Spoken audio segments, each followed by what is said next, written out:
Hai semuanya, it's Keke and welcome back to my channel.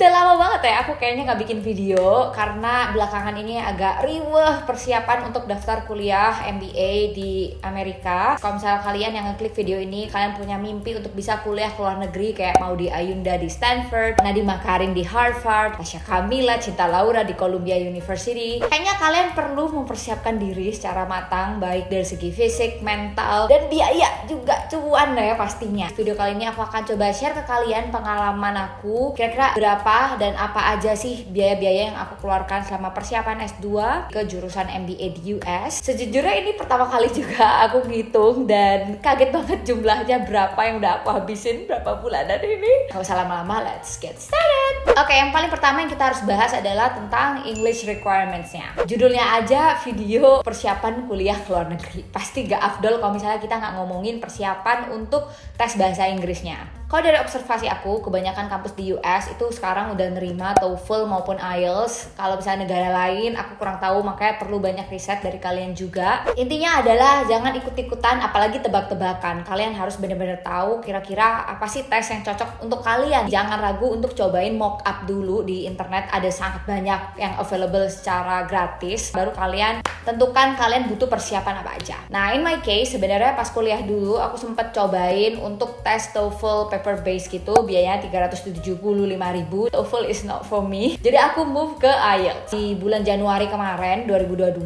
aku mulai persiapan untuk les IELTS online. Itu kalau misalnya di total kira-kira biayanya 2,7 juta. Itu berlangsung sekitar 2-3 bulan lebih sih. Dan ini bisa jadi biayanya lebih besar atau lebih kecil, sangat tergantung terhadap seberapa nyaman kalian sama bahasa Inggris. Di bulan Juni 2022, abis itu aku ambil tes IELTS. Itu biayanya sekitar 3 juta rupiah. Kayaknya barusan aku cek itu biayanya udah naik. Alhamdulillahnya karena skornya cukup waktu itu, jadi aku nggak ambil tes lagi. Tapi aku punya temen itu, dia ambil TOEFL IBT test yang harganya sekitar 3 jutaan juga. 5 kali, gila kan? Jadi 5 kali 3 juta aja udah 15 juta hanya untuk memenuhi English requirement testnya. Luar biasa ya, makanya kita harus belajar yang benar. Kalau nggak, it will cost you a lot. Oke, nah sekarang lanjut ke scholarship application-nya. Nah, untuk daftar beasiswa sendiri, kebetulan kemarin case-nya beasiswa LPDP. Aku nggak terlalu makan banyak biaya di komponen ini karena aku ngerasa sangat beruntung sih sebenarnya. Ada beberapa teman dan juga suami kebetulan yang udah pernah dapetin LPDP, jadi udah melewati tesnya, jadi aku bisa minta bantuan mereka. Juga aku join beberapa grup Telegram, baca-baca blog untuk cari-cari pengalaman orang lain terkait LPDP. Cuman kemarin tuh, nah setelah aku inget-inget, karena ini pertama kalinya juga ya waktu itu aku daftar LPDP, jadi cukup overthinking,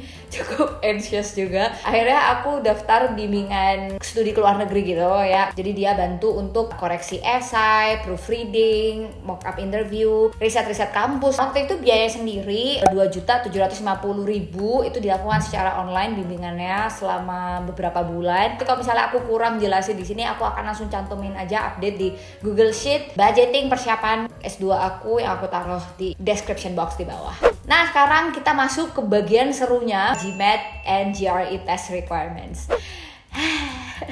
Ini adalah komponen biaya yang paling ngabisin modal aku untuk persiapan S2. Bahkan gara-gara tes ini tuh aku bener-bener over budget banget. Tapi ini bukan kasus aku aja. Tes GRE dan GMAT itu adalah tes-tes yang cukup sulit ditaklukkan dan butuh persiapan lebih, sehingga juga butuh cuan yang lebih banyak. Ini aku coba browsing sedikit ya. Mungkin ada beberapa dari kalian yang belum familiar sebenarnya apa sih GMAT sama GRE. GMAT, GRE itu merupakan tes untuk mengukur kemampuan verbal, kuantitatif, analytical writing, ya skill-skill yang bisa dijadikan patokan untuk universitas menilai apakah kita akan mampu untuk mengikuti kegiatan belajar mengajar di program studi MBA yang mereka offer atau tidak. Jadi kalau misalnya kalian pengen kuliah kayak Maudy Ayunda di jurusan MBA di Stanford, kalian harus melewati tahapan ini dulu sih. Harus makan ini ya buku-buku GRE dan GMAT gue yang ada di belakang.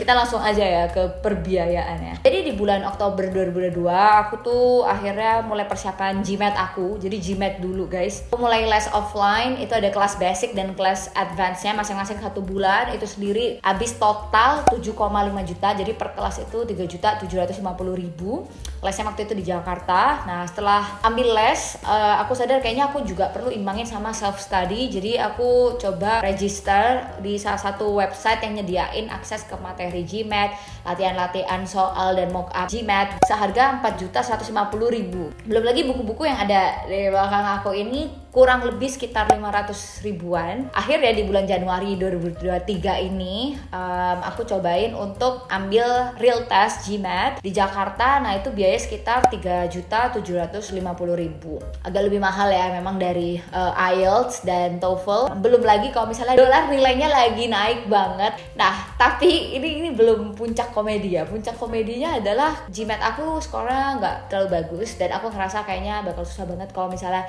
aku ngabisin berbulan-bulan lagi untuk belajar GMAT. Akhirnya aku cobain untuk mock up tes GRE. Jadi jangan ditiru. Mending kalian kalau misalnya mau persiapan GMAT, GRE atau IELTS, TOEFL, mending mock up dulu di awal. Cobain tes-tes online yang free di luar sana. Terus kalian rasa-rasain kalian cocok yang mana. Jangan kayak aku kayak melihat aja gitu best practice dari orang-orang di sekitar aku yang masuk jurusan MBA yang bagus-bagus tuh biasanya pakai apa, GMAT atau GRE, terus aku ngikutin gitu. Padahal belum tentu gitu.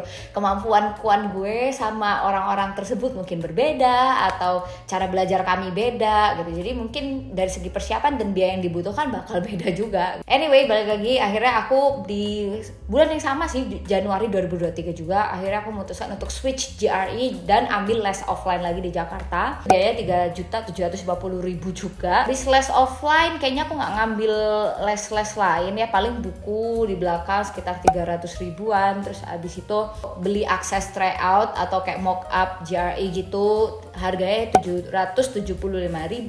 Kurang lebih kayaknya sekitar 2-3 bulan persiapan GRE. Akhirnya aku memutuskan untuk ambil real test GRE-nya. First attempt aku itu biayanya sekitar 3,5 juta. Karena skornya masih kurang bagus aja, akhirnya aku nekat cobain lagi second attempt. Itu jaraknya cuma 3 mingguan, itu juga biaya sama sekitar 3,5 juta. Again, kurs dolar akan ngaruh ya guys. Jadi ini pengalaman aku aja. Ini belum termasuk biaya-biaya transportasi, akomodasi yang harus kita keluarkan kalau misalnya teman-teman nggak tinggal di Jakarta. Ini aku hitung kasar aja ya, tapi kayak PP Malang ke Jakarta aja itu udah 2 jutaan gitu ya. Jadi 2 kali tes kurang lebih ya 4 juta lebih, itu belum yang lain-lain ya, makan sama hotel dan lain-lain. Sekarang komponen biaya yang terakhir yang sejauh ini udah aku keluarin adalah University Admission Fee, biaya pendaftaran untuk kampus-kampus impian kita. Sebenarnya jauh sebelum kita daftar ada persiapan-persiapan lain ya, kayak kita bikin esai, recommendation letters, terus abis itu persiapin scan-scan dokumen dan lain-lain. Karena aku ngerasa kayak aduh nanti siapa ya mau bantu ngoreksiin esai-esai aku. Akhirnya ya udah aku coba register lagi bimbingan kuliah ke luar negeri. Harganya kurang lebih masih sama sekitar 2,7 sampai 3 jutaan. Nah, tapi misalnya kalian pengen kuliahnya MBA, mending kalian pakai jasa bimbingan yang benar-benar fokus ke program MBA. Karena bakal beda, kalian butuh insight-insight dari alumni-alumni MBA, penyampaian narasi, terus nanti untuk interview, itu stylenya agak beda ya dari jurusan-jurusan yang lain, walaupun sama-sama di luar negeri gitu. FYI, untuk kampus-kampus US ya yang aku tahu, dan beberapa juga sih di UK, ada kampus-kampus yang menawarkan fee waiver atau kita bisa gratis cobain untuk daftar tanpa bayar sepeser pun. Ini sangat butuh kalian untuk rajin-rajin cek website-website berbagai macam kampus. Terus habis itu kalian cek juga apakah ada information session di sana. Nah, biasanya ketika ikut information session atau course-course tertentu, kita bisa dikasih fee waiver itu atau fee gratis gitu lah, kupon gratis untuk kita bisa daftar ke kampus mereka. Nah, aku kebetulan dari sekitar 6 kampus MBA yang aku daftar, 3 aku bayar, 3 aku gratis. Jadi lumayan banget karena